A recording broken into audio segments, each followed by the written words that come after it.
work on a professional fade out here, indeed. We have to work. Yeah, I really.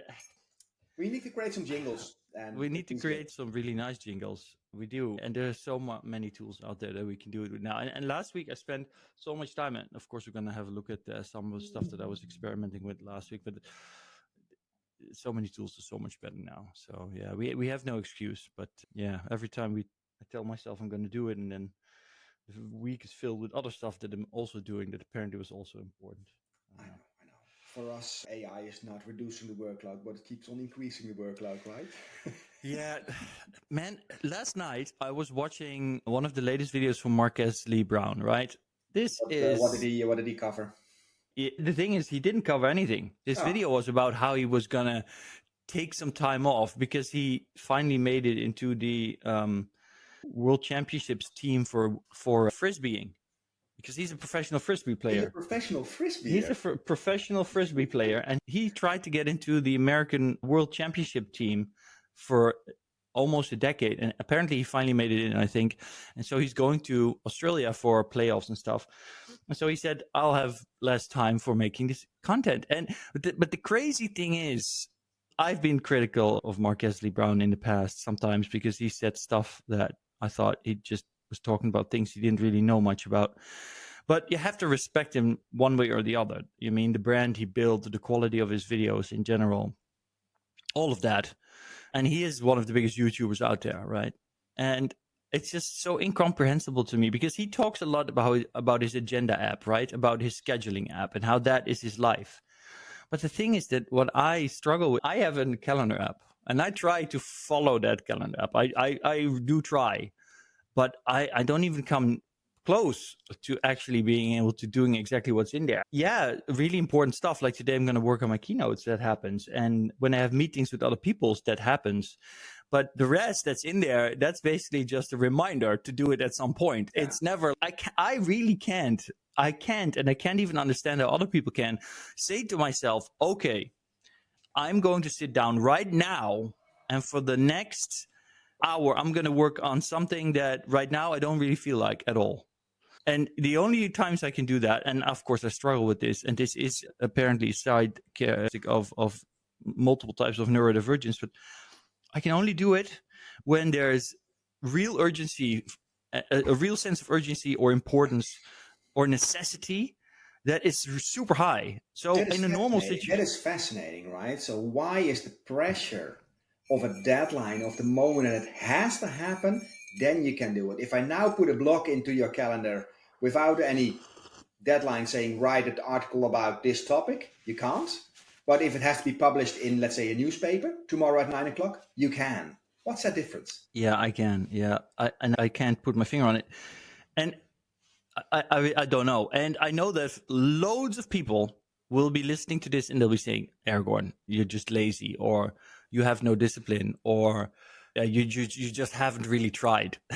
And honestly, I don't blame them for thinking that, right? I don't blame them at all, because it's just it's something that's so hard to explain if you've never experienced it yourself. And I think I've recommended that before in our newsletter or on other situations like this. But anybody that doesn't understand this at all should at least read Tim Urban's Wait But Why blog, which is, take your time, it's 3-4 hours, but about procrastination.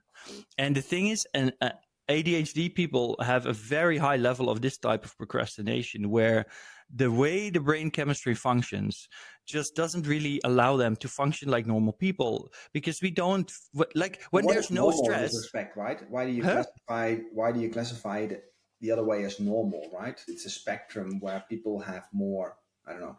My girlfriend has the same thing as you. She can only do it 5 minutes before 12, the most important task, and then she does it. And then she does them really properly as well. Yeah. This is how it works. Yeah. What I do for creative tasks, I also cannot write on the spot like you can. But I do like to have it in advance. So in the morning, in the most creative period, I have blocks, just time out, when I can write an article, or think about a keynote, think about stuff. And it might be A or B. I just decided on the morning itself. But in the morning, I keep that free. And then it's done. And then I have some more time before the deadline to reiterate it or discuss it with people and improve upon it. Yeah. I like that space that you have afterwards, that you can think it a little bit. Yeah. Yeah. See, but when you tell me that, I'm not gonna lie, a part of me is jealous. Right, a part of me listens to this and thinks like, "Wow, that sounds amazing."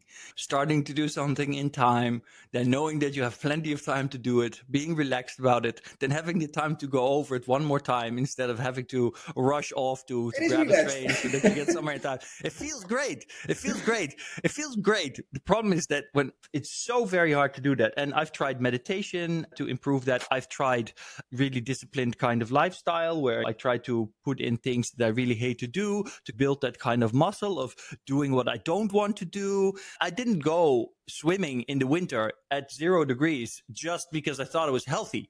I did it because I was looking for ways to train my brain to go against to build up that kind of muscle and strength to do things that I don't want to do, that I don't feel like, but I can't get it. Now, I might get on the train today.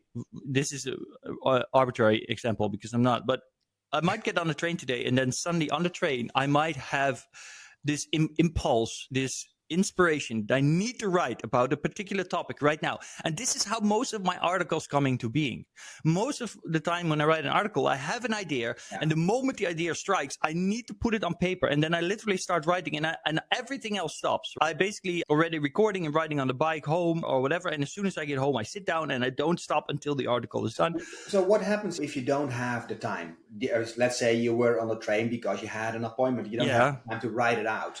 Can you make a note and then later write it out, or does it not work? Do you have to? Are you then in hyperfocus to write it out, or can you just dictate parts of it and then take the time the day after? That does not work, or what?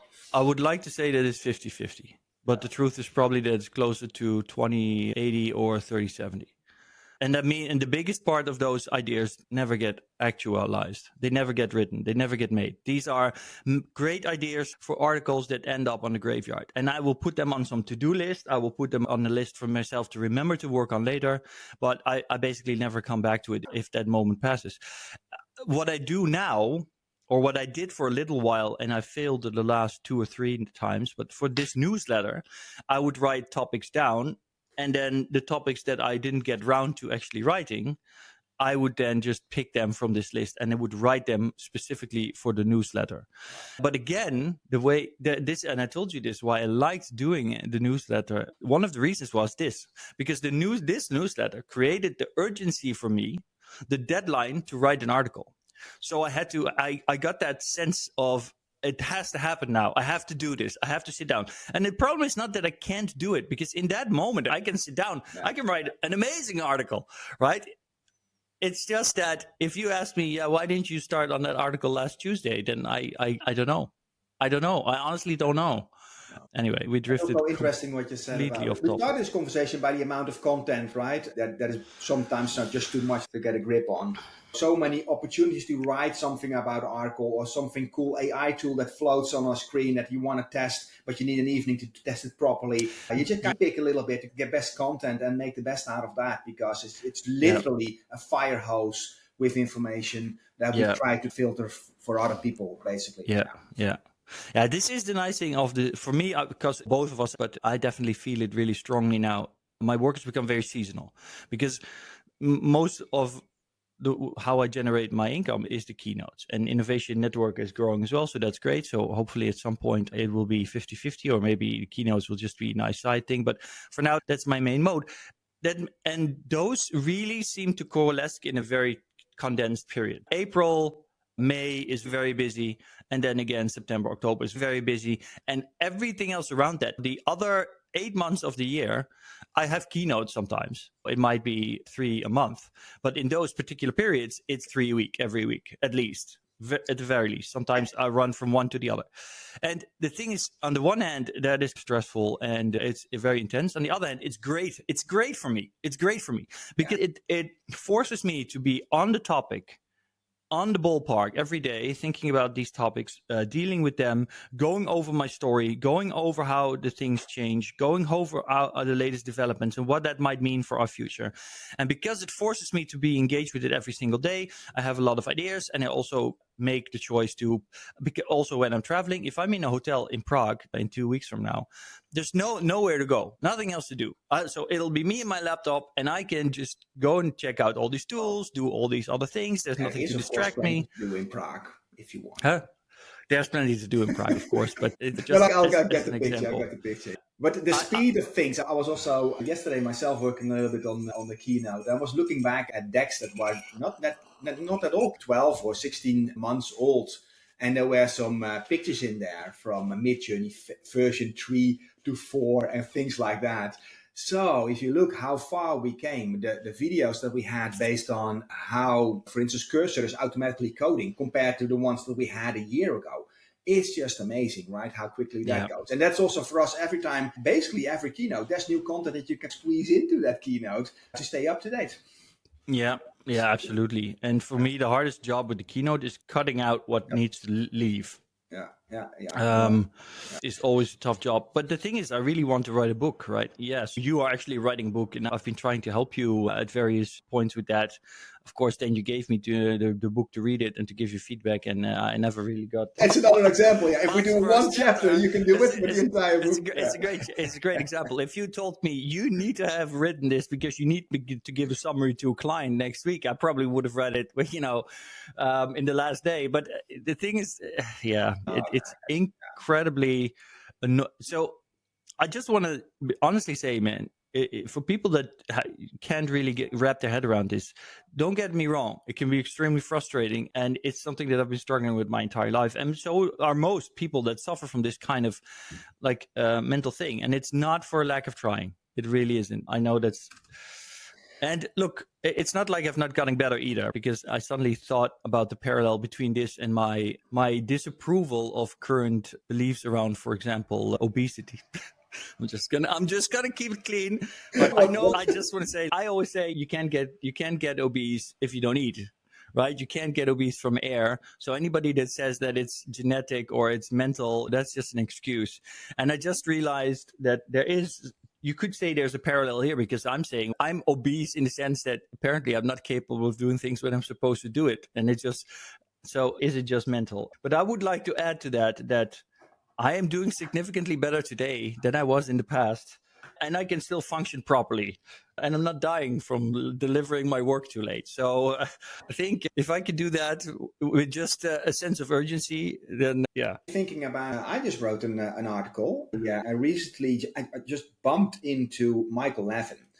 And that's because I saw it. There's a new podcast I discovered. I recommend the podcast to everybody. It's called Chasing Consciousness. It has about 50 episodes, and it's amazing. Every time there's a specialist there, and they look at what is consciousness from all kind of angles. And that debate is that is a philosophical topic of ages. But now with AI, it gets more interesting to reevaluate and look at it from a different perspective. Can AI also be conscious and all these kind of things? And there was one guy appearing there, Michael Levin, and the way that he formulated and articulated his thoughts was just amazing. And I dove into him, and he has some amazing work on bioelectricity. So I will include the entire article in there. But what's really interesting is that they looked at small flatworms, and the flatworms have specific abilities. They basically can regenerate and therefore are immortal. They're also asexual. But they have a hat. And basically what they did is they found out that the DNA is partly responsible for how that creature grows, but the bioelectricity pattern on that is basically some kind of software that kind of determines how the DNA should work. I was also always under the impression that you have only DNA, and I was all kind of thinking of, so how does a cell know where to grow in a body? Like, how does it work? He has proven over all kind of animals how that pattern works, and now we can finally decode it with AI and reprogram it. And then they cut that small creature in half, and then they program the bioelectricity field, and it grows, for instance, a head on the other side. And here comes the thing: that new creature left alone, if they cut it in half again, it is sticky. So that head keeps on growing on two ends. So it's really been reprogrammed via bioelectricity. And the impact of that is just amazing. And there's so much more. This guy has done multiple podcasts. It's I recommend everybody taking a deep dive into this if you're into this topic. But it's fascinating. It is fascinating. There's so much I want to say right now in reaction to this, because I read this and I thought it was incredible. And I really want to read your article, because I did repost it for all of you out there to read Patrick's article, but I only read the first part because, of course, I had to do that this morning before this recording. And obviously, I don't come out of bed until 30 minutes before we start this show. So actually, I am the exact opposite of an American entrepreneur like Marques Lee Brown, who works like 180 hours a week and gets up at 4 a.m. to go frisbeeing. But back to the topic at hand. Yeah, this is incredible. And so a few things I want to say on that topic. Consciousness, intelligence. They're two separate things, but they are also related, I think. And I am convinced, actually, this is funny. I think Mark Zuckerberg might well be, at this point, the most based Silicon Valley CEO. It's incredible. This guy's journey is going to be, they're going to make another movie about Mark Zuckerberg, which is going to show a different side of this guy than same director, David Fincher again. Years later. Exactly, yeah. Because honestly, I know that people are making fun and liking Mark Zuckerberg's rebrand in terms of his looks, but there's more at stake. And I've said for the last 2 years now, I've said Mark Zuckerberg knows where it's at, and he's just trying to figure out how to get there, because whatever is really important, his shareholders don't understand. And he's starting to reiterate this again and again, because now recently he said, and this is why I started about it, because this is how it relates back to this topic about intelligence and bioelectricity. He said, I don't believe that our entire consciousness and our intelligence just sits in our brain, and that we can just make a machine and then we upload our consciousness and voila. And although I love Ray Kurzweil, I love the singularity is near, and I love the idea of technological singularity, and maybe saying that I love it is not a good way to express any type of objective reasoning, but let me say this way. I think that we are headed that way. But I think that just because I believe in the technological singularity does not mean that I have to believe that intelligence truly only sits in the brain. And even though I also believe that the AI models that we're creating now are definitely a step in bringing us much closer to intelligence, I also don't believe that they in and of themselves, as of right now, can suddenly evolve into AGI. I also don't believe that. And this bioelectricity stuff really ties into that, because I think that this is more proof that it has something to do with our entire body. Like, our body is just very complex, and our brain is an important part of intelligence and consciousness, but it doesn't stand alone. And so I think that somehow this ties back to embodied consciousness again, where a consciousness and intelligence is generated by our whole bodies. But then I want to tie back to something else, which I'm going to share, because I still think that this is also true. And this was put back online yesterday on LinkedIn by the Untangling Web3 podcast, where I said something about how I look at intelligence. When I see generative AI create a video of wolf pups that multiply suddenly without any real reason, I don't see an intelligence that or a software product that is malfunctioning. I see the imagination of a nascent intelligence that doesn't understand the difference between physical reality and imagination. I see a computer dreaming. I see androids dreaming of sheep. And so what is intelligence? Ultimately, I believe that at the very core, we are just algorithms. And our only goal in this world is to increase entropy. And so intelligence is just one way of increasing entropy. And that's all there is to it. And probably it's an effective and efficient way of increasing entropy, looking at what we're doing to this planet. Wait a minute. Now you jumpstart me. Increasing entropy? Increasing entropy. Decreasing entropy? No, we're increasing entropy. So why is that? I totally understand. If we have this room and nobody is messing with the room, the mess in the room only can get more, right? It gets more chaotically. So that's more entropy, right? Yeah, so if I enter the room and I put energy in it, I'll clean up the room and I get less entropy. So intelligence is creating less entropy rather than higher entropy. No. And energy. Well, if you explain it like that, it seems obvious that it would be like that, because you coming into the room and you're cleaning it up.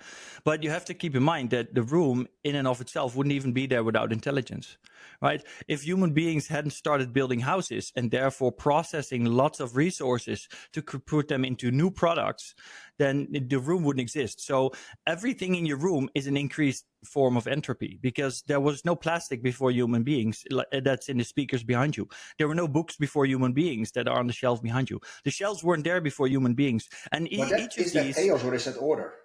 it's That's chaos. ordering of It's information, the books there. Yeah, but that, in an abstract sense, you could argue that, but that information didn't even exist before we created it and then put it in the books. And that information and its physicality there is an increase in entropy, because all of the substances and the resources and the materials and the atoms going into this didn't exist before we altered them to become this. So we created a more chaotic pattern of molecules and atoms and electrons to create this, which is an increase in entropy. Yeah. And so bioelectricity seems to be a means of controlling how the entropy develops and therefore steering the process through DNA of how it takes shape. Yes. And in that sense, it is related back to our intelligence, because maybe it's just a subconscious form of intelligence, right? Because there is some kind of intelligence at play that is shaping these creatures. And now, of course, anybody that's religious might tune in and say, that's God. But yeah, okay, let's not take that this way. Yeah, one thing we didn't cover yet about it, work for Michael Levin, is that we speak a lot in our keynotes about longevity and the fact that people will live way longer. This is also a very clear example of how we reach that. If we control the patterns of bioelectricity, that means what kind of medicine can we do? How can we do it in our animals? How can we do it in our bodies? And that's just also amazing. Yeah. And on that note, I have something to quickly throw in here. Share. If I can, here we go. So this is something that I've been covering in my keynote, and we might as well add that here because it fits perfectly. Window. Here we go. Is this the way to do it? No, wait. I want to do it so that it looks... Why is it doing this? I want to make it look nice. Yeah, here we go. Screen, window. So this to the left is Demis Hassabis. So Demis Hassabis is the head of Google DeepMind, and formerly was together with Mustafa Suleyman, who we've talked about a lot because he wrote The Coming Wave. They both created DeepMind before it was acquired by Google, and then Mustafa eventually left and went to Inflection, and now came back, actually, or came to Microsoft. So is that correct? Am I saying that correct? Yes. Yeah. No. Yeah. Yes. Yeah, Mustafa is now the CEO of all things AI at Microsoft. Yeah, exactly. So this is funny because Demis is at Google and Mustafa is at Microsoft. And these are the two guys that basically together were very important in the development of AI. But anyway, this is Demis talking, in this case, with a famous British scientist whom I love. Her name is Hannah Fry. She is definitely, somebody should follow. She has amazing social media content as well that really triggers your perception of things. She also was in a Netflix show where they explain stuff. Really cool. Anyway. Cure most diseases within the next decade or two if AI drug design works. And then there could be personalized medicines where it minimizes the side effects on the individual because it's mapped to the person's individual illness and their individual metabolism and so on. So these are amazing things: clean energy, renewable energy sources of fusion, or better solar power, all of these types of things. I think they're all within reach. And then that would sort out water access because you could do desalination everywhere. An enormous good is going to come from these technologies, but we have to mitigate the risks too. Generate biomedicine. Yeah, so the next video is about how they actually are generating new medicines based on proteins, but don't need to look at both of them. But it just ties into so well to what you said about medicine and the scientific development. And there's so many people paying so much attention to the negative sides of AI. Yeah. But like Demis said, we need to mitigate risk for sure. But think about all the incredible potential that this technology is offering. And this is somebody that's been at the forefront for a decade, right? He's not just talking out of his behind about the potential of this technology and where it's heading. Let's talk about something else that was pretty amazing. Last week, I saw some videos popping up on X where the game Doom was played. Yeah. And at first I was like, hey, this is interesting, just fun. It reminds me of the old day playing Doom. And then I understood that this entire game was on the fly AI generated, which is absolutely amazing. So not like a typical game rendered, but specifically for one user, which can then basically prompt-based change the game and environment how you would like to see it. And I thought this was a fantastic example of how games, media, movies can be generated on the fly for an individual going forward. This is a huge lab. You have it here. There you go. Show it. This is just, let's talk a little bit about this, the implications of what we're seeing here and what's happening now and the state of technology at the moment. Yeah. Look, I've played Doom, right, my entire youth.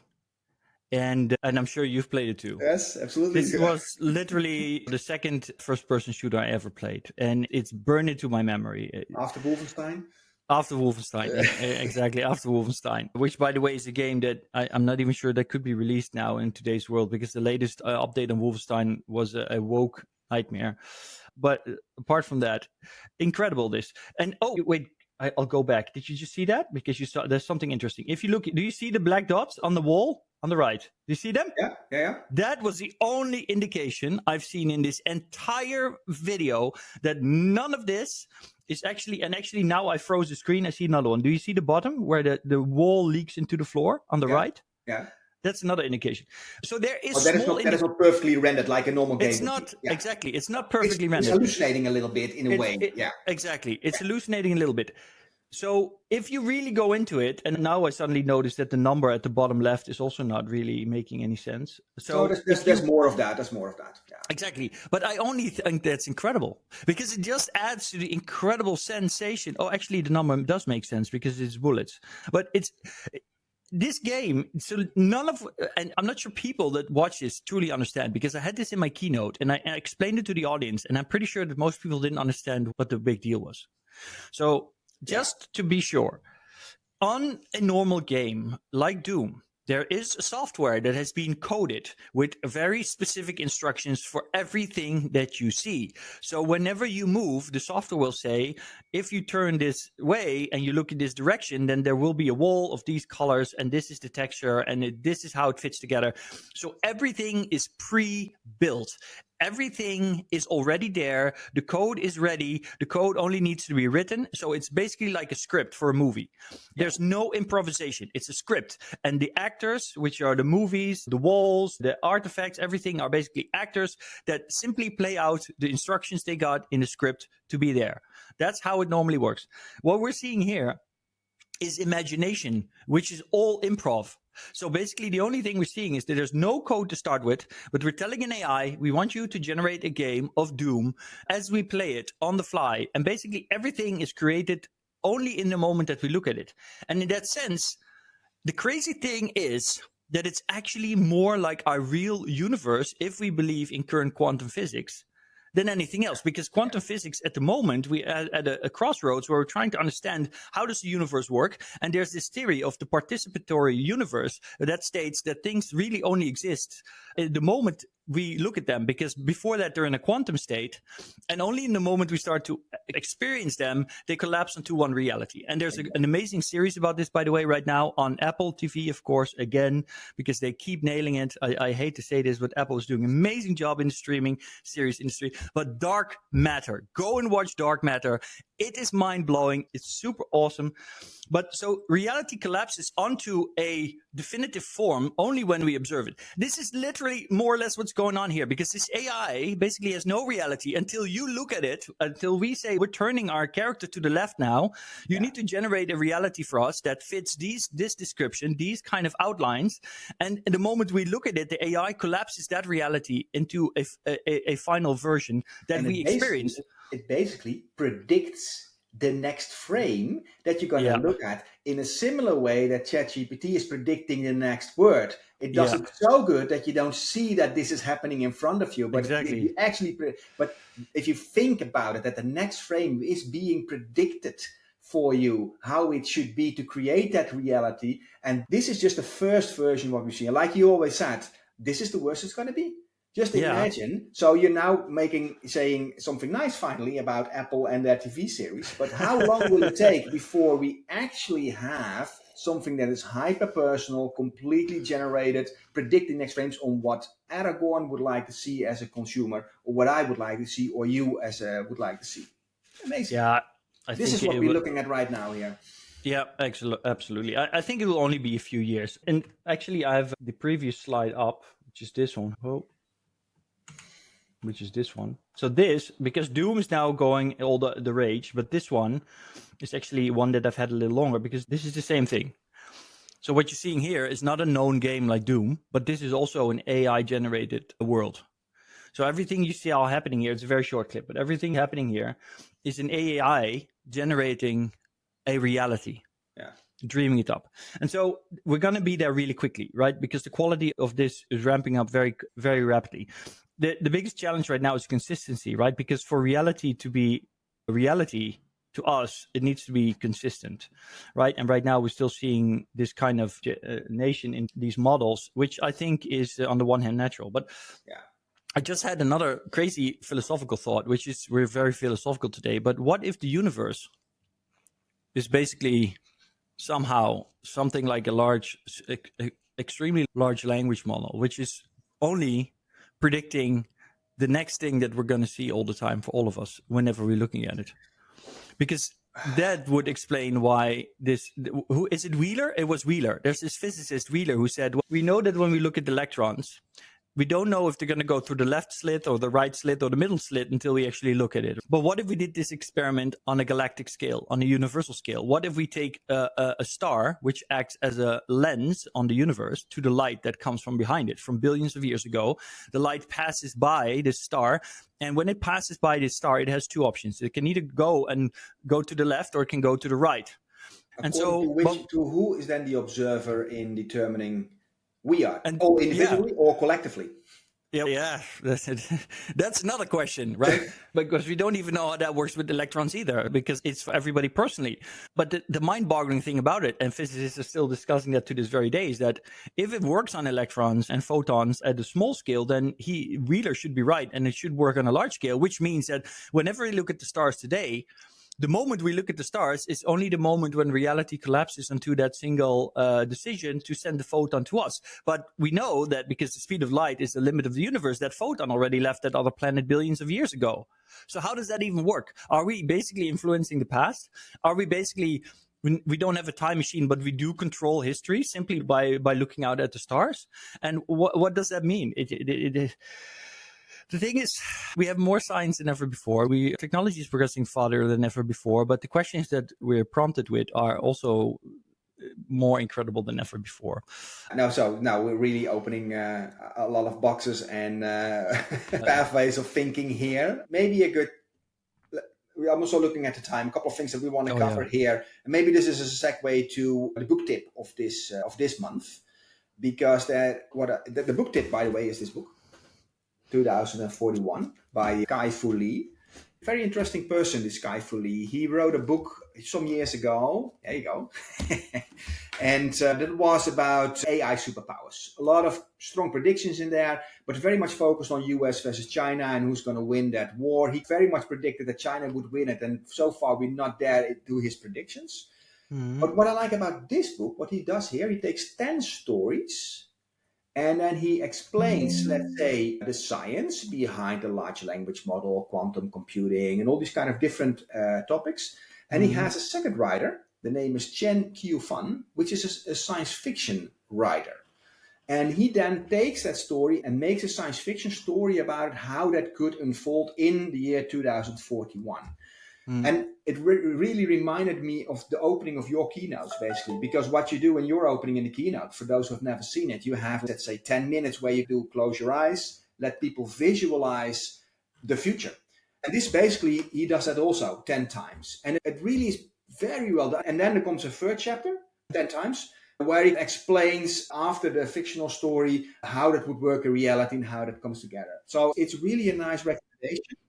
And what I also like about the book is the fact that it is now it's not focused on US stories. Normally you have always very much US focused kind of stories. This is of people about in Sri Lanka, in Africa, in Dubai, in Australia, in Japan. The stories go all over the world except the US, this is pretty interesting. Looking at AI from different cultures, they're not so heavily US loaded as normally. And they also get increased. The last stories are really about abundance. If the world is completely filled with everything that we have, about UBI, and we talk about that a lot as well. Yeah. So how would then UBI work? And I will not tell the story, but one interesting take that they have is they say UBI alone will not work, and then they come into some kind of solution where they simulate work for people. I thought that was a very interesting take. So people go to a simulated work just to have a sense of belonging and feel good, only they don't know it. They think that they're doing valuable work just to have a certain purpose. They are very happy to get a UBI. So everything is simulated. And I got thinking about simulation because you just talked about the universe. Are we living in a simulation, not? Which is also a rabbit hole we can go down to. Again, very good tip. If you have time, it's worth your time. Yeah, so actually that's super interesting because I think that this opens up so many rabbit holes. We could have a whole new newsletter on this, but I just want to point out that I've always maintained that I don't think that UBI will be the end station. And so when people say UBI can't really work or whatever, I really want to stress that I also don't believe that UBI is going to be the way to do it. It's just going to be a transistor system that we need to buy us time to figure out how to completely restructure the global economy. And because one way or the other, capitalism is going to fail. Even if people don't believe that capitalism is going to fail for the reasons that I believe it's going to be, ask yourself, do you think that capitalism could last forever? And be realistic about that, right? Because capitalism in and of itself is only a few hundred years old. What reason do we have to believe that this would be the perfect system, that we've invented that in less than 200 years and that it will go on forever? Nobody believes that if they're honest to themselves, because that is simply very unlikely. So if you then accept that capitalism will not last forever, then you're only one step removed from accepting that maybe capitalism will not last even for the next several decades. And once you've accepted that, we need to find another system. But there's always going to be transitory stage, right? So I think that is very important. But yeah, coming back to Kai-Fu Lee's book, so I haven't fully read this yet. Luckily you have. I really need to read it. And I'm super excited because the other book he wrote about the superpowers and how they relate to each other, I thought was super, super interesting. Funnily enough, though, I read The Three-Body Problem, which of course is about aliens, right? But it's also about technology. Because the three-body problem is about the current limits of our science and our physics, and how we then deal with the fact that we run into a wall because these aliens don't allow us to do any more research. So we have to work with the research that we have to build better technologies within certain restrictions. But the funny thing is that this book really highlights in a very interesting way how humanity, and specifically the West and the East, come together when faced with this kind of incredible challenge.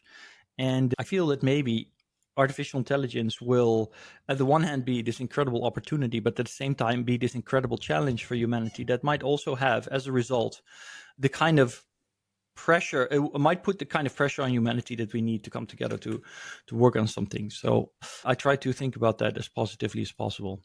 Yeah. Does that make any sense? That makes a lot of sense. And that's so much food for thought that I would like to continue the conversation on. But we also have to be cautious of time. We have 5 minutes left and then we both have another meeting coming up.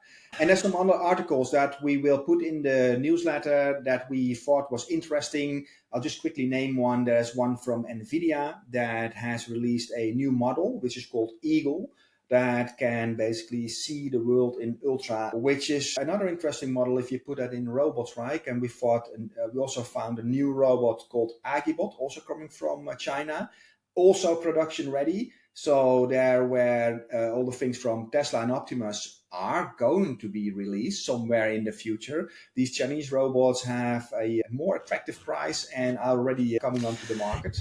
As a matter of fact, one person in the innovation network has already purchased one. So I can't wait for that one to be here. And when we have a new meetup to have, maybe we have that robot in the room. How would that be? Yeah, Right. we did. I think we did cover this already in past episodes. Also, this slide, but just to give people an update, this is just 12 companies, and there's more out there that are currently working on humanoid robots. And as you can see, because it says the national flag, Atlas US, Digit US, Figure US, Tesla US, Apollo US. So there's 5 in the US and then 1 in Canada, which is Sanctuary. But there's 3 in China on this particular list. But there's actually way more in China because China is really working on this. And another thing to consider is that right now we have this situation in Europe where Chinese electric cars that are way better, way more advanced, way cooler than anything the EU or the US has to offer, they are being imported, but they get massively taxed to protect our internal market. So basically, our Volkswagen, our Volvo, and all of our car companies are basically apparently just being too expensive, delivering subpar quality, and therefore cannot compete with Chinese car makers. And instead of us benefiting from that as consumers, the EU is taxing these cars, and we have to pay 20,000 euros more for the same car as a person in China. And this, if you just think about how ridiculous this is, but then translate this to robots. There's no robots market in EU, right? There isn't. So Chinese robots will come here, and there will be the government will simply not be capable of understanding in time what's going on. They will not be putting extra taxes on these robots because we don't have an existing industry. So these Chinese robots will be coming here for cheap, and people will start buying them and will start using them. And BMW is working with Figure, which is, by the way, not Chinese, but from the US. BMW is already working with Figure to put Figure robots into their manufacturing plants. Yeah, but we've covered this before. This is going to be going so quickly, people have no idea. They're going to be in our houses, they're going to be in our factories. We covered this before, we covered it today, and we will cover it tomorrow because this whole robotics wave is going to be super interesting, where we really see AI get an embodiment. And this goes indeed super, super fast. Yeah. On your slide, the last one was called NEO. What country is that coming from? What was the flag there? I didn't recognize the flag. I don't recognize that flag either. I think it's a Scandinavian flag. Maybe Swedish or something, or Norway. I've seen some videos of NEO. Norway. It's from Norway. Yeah. It looks funny. It looks like a man in a suit. This is a fake video. A man in a suit or something like that. Yeah. It's really funny. We'll look a video up and include it in the newsletter. Oh man, we need more time for this because there was this other thing I put in my keynote. Don't know if I can find it just really quickly. I can't find it really quickly, even though I've seen it pass by several times already today. There's actually a company now that's building artificial limbs, so prosthetics that look exact. Oh, here we go. Yeah, I did find it. Okay, so this is the last thing we'll show, and then we're really gonna move on to other things. But so this is a company building prosthetics that look just like Westworld.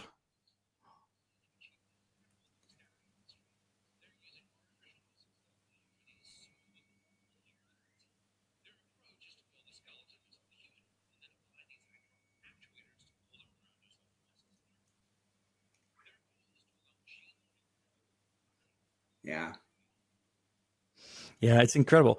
But there's a few things going on here. So one, eventually now, if you look at this, our human science is collapsing on the same design as biology found for our arms, right? Because a lot of these robots still have weird things, but they struggled. And literally, there's an interview with Elon Musk where he said, we tried to put the actuators and the motors in the hands, but it doesn't work because then there's too much stuff going on there. It's too complicated. So we ended up moving the motors and the actuators to the arm and then basically having what we call tendons in our body run through to move the hand. So we're literally coming back to the same model that nature already showed us. Yes, but now we finally have the technology to recreate it. It's incredible. But these arms look like Westworld. And so they're using it, one, to build embodied consciousness, to try and work on that and give AI a body. But second, these are going to be prosthetics for people. So within a few years, people will literally just get like Westworld kind of arms to replace the limbs that they lost. So we not only will we be regrowing limbs, we will also be giving people the option to replace limbs if they want to do that by different kind of technology. Maybe that will give them greater strength or dexterity, or they can work with dangerous substances or stuff like that. Okay, cyberpunk's here. Yes. That's indeed true. Early then 2000, what was it in the game? 2077. Yeah. Okay. Thank you. See you next time. See you next time. Bye.